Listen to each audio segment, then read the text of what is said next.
پھر آپ صلی اللہ علیہ وسلم بستر پر تشریف نہیں لے کے جاتے تھے یہاں تک کہ رمضان گزر جایا کرتا، رمضان داخل ہوا کرتا تو نبی کریم صلی اللہ علیہ وسلم کے چہرہ انور کا رنگ مبارک متغیر ہو جایا کرتا تھا۔ یوں بھی ہمیں دعا میں آہوزاری کرنے کا حکم ہے، بلکہ یہاں تک ارشاد فرمایا گیا کہ اگر تمہیں رونا نہیں آتا تو رونے کی شکل و صورت ہی بنا لو،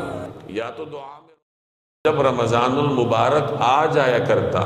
تو اس وقت آپ صلی اللہ علیہ وسلم کی کیفیت کیا ہوتی تھی، مختلف روایات میں اس کا ذکر ہے۔ چنانچہ ایک روایت میں آتا ہے کہ کان اذا دخل رمضان شد میزرہ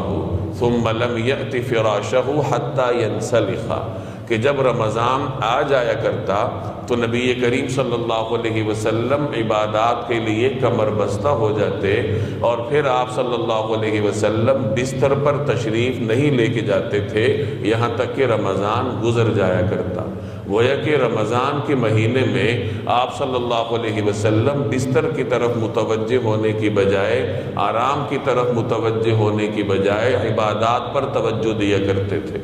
اور ایک اور روایت میں رمضان کی آمد پر نبی کریم صلی اللہ علیہ وسلم کا طرز عمل اور رویہ یوں بیان کیا گیا۔ حضرت عائشہ رضی اللہ تعالی عنہ کی روایت ہے کہ کان اذا دخل رمضان تغیر لونہ وکثرت صلاتہ وابتہل فی الدعاء، کہ جب رمضان داخل ہوا کرتا تو نبی کریم صلی اللہ علیہ وسلم کے چہرہ انور کا رنگ مبارک متغیر ہو جایا کرتا تھا، اور آپ صلی اللہ علیہ وسلم کی نمازوں میں اضافہ ہو جاتا تھا، اور دعاؤں میں آہوزاری اور عاجزی میں اضافہ ہو جایا کرتا تھا۔ تو تین قسم کی خصوصیات اس روایت میں منقول ہیں۔ پہلی خصوصیت یہ کہ رمضان داخل ہوتے وقت یا رمضان کی آمد کے وقت آپ صلی اللہ علیہ وسلم کا رنگ مبارک متغیر ہو جاتا تھا۔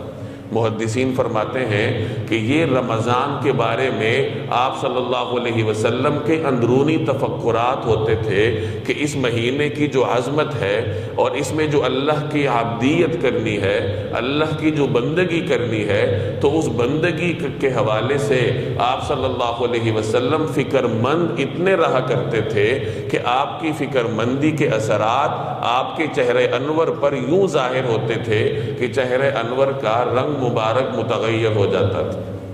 نمازیں بڑھ جاتی تھیں۔ چنانچہ فرائض کے علاوہ نوافل کے علاوہ آپ صلی اللہ علیہ وسلم رمضان میں ایک اضافی نماز پڑھتے تھے جس کو بعد میں تراویح کا نام دیا گیا۔ اسی طریقے سے دعا میں آہوزاری آپ صلی اللہ علیہ وسلم کی بڑھ جایا کرتی تھی۔ رسول اللہ صلی اللہ علیہ وسلم کی آہوزاری اور اللہ جل جلالہ کے ہاں عاجزی ویسی ہی معروف ہے، لیکن رمضان المبارک میں آپ صلی اللہ علیہ وسلم دعا میں آہوزاری میں اضافہ فرما دیا کرتے تھے۔ تو پہلے نمبر پر آپ صلی اللہ علیہ وسلم کے معمول سے ہمیں یہ سبق ملا کہ رمضان کی آمد کے وقت انسان میں فکر مندی ہونی چاہیے، اور دوسرے نمبر پر انسان اپنی نمازوں میں اضافہ کرے، اور تیسرے نمبر پر ہمیں اس روایت سے یہ معلوم ہوا کہ دعا میں آہوزاری میں شدت لانی چاہیے۔ یوں بھی ہمیں دعا میں آہوزاری کرنے کا حکم ہے، بلکہ یہاں تک ارشاد فرمایا گیا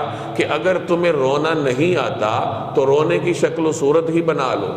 یا تو دعا میں رویا کرو، آہوزاری کرو، لیکن اگر کسی کا دل سخت ہے، اسے آسانی سے رونا نہیں آتا، رونا آنا کیفیت کا طاری ہونا کوئی ضروری نہیں ہوتا، یہ تو کیفیات ہوتی ہیں، کسی پر آ جاتی ہیں، کسی پر ذرا دیر سے آتی ہیں، تو یہ کوئی کمال کی بات نہیں ہوتی۔ لیکن بہرحال اگر کسی کو رونا آتا ہے تو اچھی بات، اگر رونا نہیں آتا تو حدیث میں فرمایا گیا کہ پھر رونے کی شکل ہی بنا لو۔ اللہ جل جلالہ کے ہاں ہماری یہ رونے کی شکل بھی مقبول ہے۔ تو رمضان المبارک میں ان تین معمولات کی کثرت کرنی چاہیے۔